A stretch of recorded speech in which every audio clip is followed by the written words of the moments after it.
Hey guys, welcome back to my channel. So నేను ఈరోజు topic ఏంటంటే నేను ఎట్లా యూఎస్కి వచ్చానని. సో నేను నా డిగ్రీ అయిపోయిన తర్వాత నేను 1 ఇయర్ కాగ్నిజెంట్లో వర్క్ చేశాను.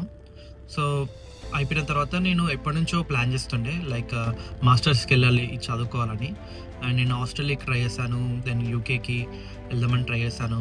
బట్ ఇది కూడా అవ్వలేదన్నమాట. దెన్ వన్ ఫైన్ డే నా కొలీగ్ వచ్చి ఇట్లా నేను యూఎస్కి వెళ్తున్నా, ఇట్లా ప్లాన్ చేస్తున్నా, వై డోంట్ యూ ట్రై అది అన్నది.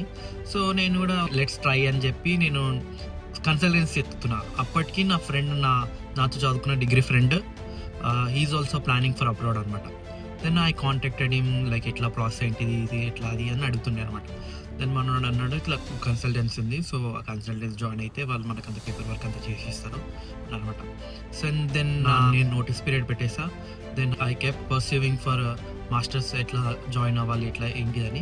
సో రీసెర్చ్ చేసిన తర్వాత